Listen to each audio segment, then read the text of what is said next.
apa kabar? Semoga dalam keadaan sehat. Sekarang kelompok 4 akan menjelaskan materi mengenai Liberating Development from Itself, the Politics of Indigenous Knowledge. Sebelumnya, saya akan memperkenalkan masing-masing dari anggota kelompok 4, yaitu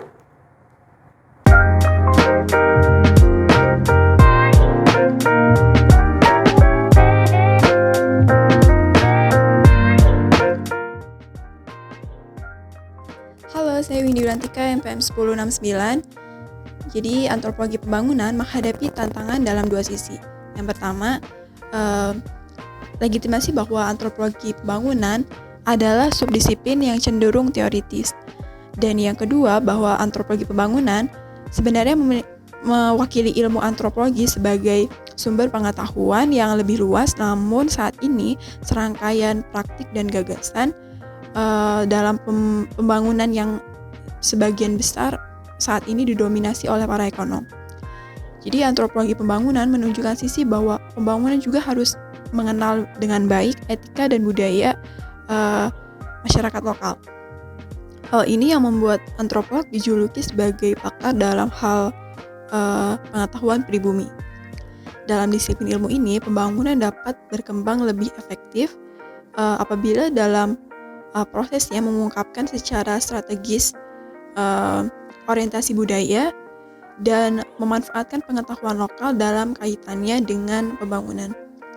Namun pandangan ini juga diwarnai kesulitan, di mana disiplin ini diserang atas tuduhan bahwa di balik sifat filantropisnya, ia sebenarnya adalah kendaraan neokolonialisme Barat. Dengan adanya klaim tersebut membuatnya secara luas dianggap sebagai agen perusak daripada transformasi sosial yang positif. Dan akibatnya telah memicu gerakan anti pembangunan dan menyerukan kepada kita semua untuk tidak terlalu memasuki ruang pembangunan alternatif sebagai dunia pasca pembangunan, efek McDonaldisasi dan perkembangan konvensional di masa lampau. Terima kasih. Halo, nama saya Sisti Andara Putri, NPM 49, akan menjelaskan materi mengenai pendekatan kritis terhadap kearifan lokal. Jadi, menurut Paul Silito, antropologi pembangunan menunjukkan relevansinya dengan pembangunan yang bottom up. Jadi hal ini dikarenakan bahwasannya mereka menyadari lanskap pembangunan yang top down diperlukan dengan kegagalan yang sangat mahal. Dari pendekatan kritis terhadap kearifan lokal juga diperlukan kolaborasi seperti globalisasi, yaitu mempermudah akses terhadap pengetahuan lokal. Sebab faktanya masyarakat adat sebenarnya tidak mengklaim kembali kearifan lokal karena mereka sudah memilikinya. Jadi para antropolog juga selalu memiliki masalah dengan gagasan pengetahuan.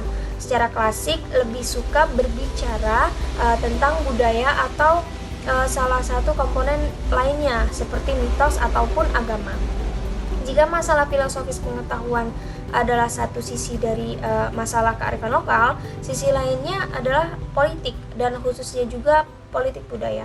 Dalam beberapa perdebatan baru-baru ini tentang budaya, muncul pertanyaan tentang ketidakmampuan para antropolog untuk mendefinisikan konsep kerja utama mereka. Kelemahan ini telah mengarah ke arah anti-esensialisme, kegagasan hibriditas, dan penolakan model strukturalis. Halo, saya Teni Kartika Putri, NPM 051. Saya akan menjelaskan materi mengenai politik pengetahuan. Di dalam politik pengetahuan, sosiologi klasik melakukan eksplorasi kondisi sosial dalam produksi dan distribusi pengetahuan, serta hubungan kekuasaan yang dilakukan untuk mengetahui keilmiahan, keartistikan, kesastraan, kemedisan suatu bidang penyusun di dalam politik pengetahuan. Agama atau religius sangat jarang digunakan di segala bidang karena dianggap akan menjadi sesuatu yang kabur. Dikarenakan dalam dimensi religius atau agama biasanya menyarankan dalam bentuk pengetahuan yang sangat berbeda dengan standar sains dan kosmologi yang banyak dianut oleh antropologi barat dan dianggap sesuatu yang memalukan.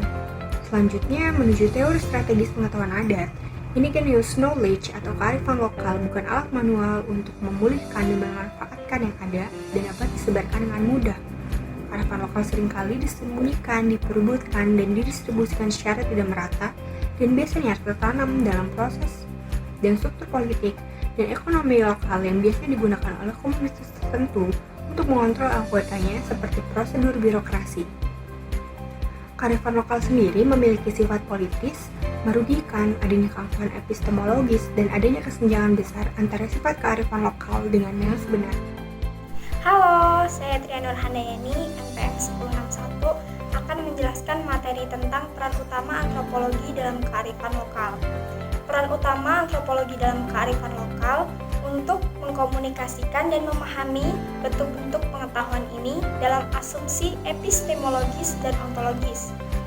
Namun, antropolog mudah melupakan bahwa pengetahuan sekarang menjadi sentral bagi jagat intelektual kontemporer secara umum, terutama dalam tantangan yang ditimbulkan satu sisi postmodernisme dan sisi lain postkolonialisme dan antropologi.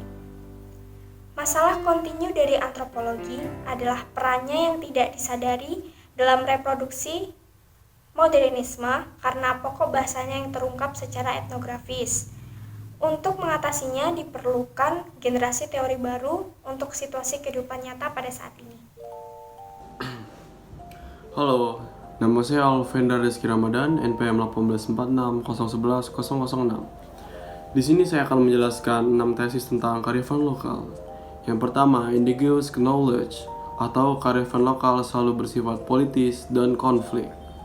Menurut Malkovich, ini juga bagian dari politik ekonomi, sosial, budaya, bahkan peradilan.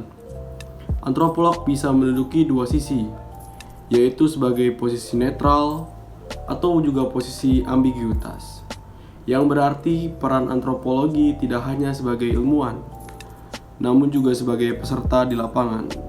Yang kedua, analisis konteks IKA sangat penting, di mana dalam istilah British atau postmodern, IKA sebagai teks yang terpisah dari relasi yang menghubungkan antara lokal dan global. Yang ketiga, to give a voice. Secara umum, masyarakat adat membuat keputusan sendiri dan mengontrol sumber daya mereka sendiri.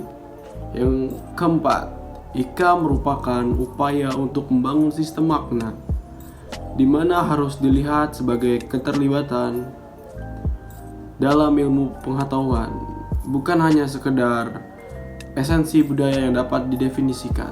Yang kelima, IKA menyadarkan bahwa perlunya antropologi barat untuk mendengarkan suara bukan hanya dari informan, tetapi juga dari antropolog. Yang keenam, IKA terancam oleh antropolog barat hanya sebagai wacana, namun sebagaimanapun juga harus menjadi dialog, di mana membawa suatu wawasan dan pencerahan bersama. Namun, IKA terancam oleh antropolog barat hanya sebagai wacana. Namun, bagaimanapun juga harus menjadi dialog, di mana membawa suatu wawasan dan pencerahan bersama. Halo, saya Tria Fadila, NPM 065, akan memberikan analisis terkait materi yang sudah disampaikan oleh teman-teman saya. Dalam bab 4 dari buku berjudul Culture, Development and Social Theory, mengantarkan kepada pembaca mengenai bagaimana antropologi pembangunan turut andil dalam memberikan pengetahuannya mengenai pembangunan. Menurut antropologi pembangunan dapat lebih efektif apabila dalam tiap prosesnya melibatkan kearifan lokal dan orientasi budaya pada masyarakat setempat. Namun, di balik kontribusinya tersebut, disiplin ilmu sosial ilmu ini juga tidak lepas dari kritik. Seperti di balik dari sifat filantropisnya, ia sebenarnya adalah kendaraan neokolonialisme barat, pendukung aspek negatif globalisasi, serta pendukung homogenisasi paksa dari budaya dan nilai.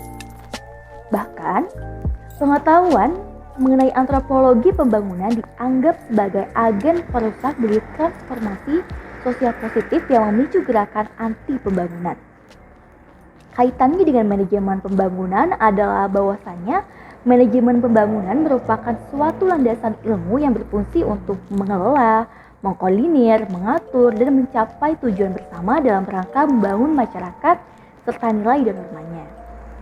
Sedangkan antropolog pembangunan jelas berfungsi untuk memecahkan masalah manusia yang berkaitan dengan pembangunan. Jadi antara antropolog pembangunan dengan disiplin ilmu manajemen pembangunan merupakan satu kesatuan yang memiliki tujuan yang sama dan seimbang. Demikian video presentasi dari kelompok 4. Semoga materi yang kami sampaikan dapat memberikan manfaat dan memperluas pengetahuan teman-teman. Saya ucapkan terima kasih atas perhatian teman-teman dan sampai jumpa.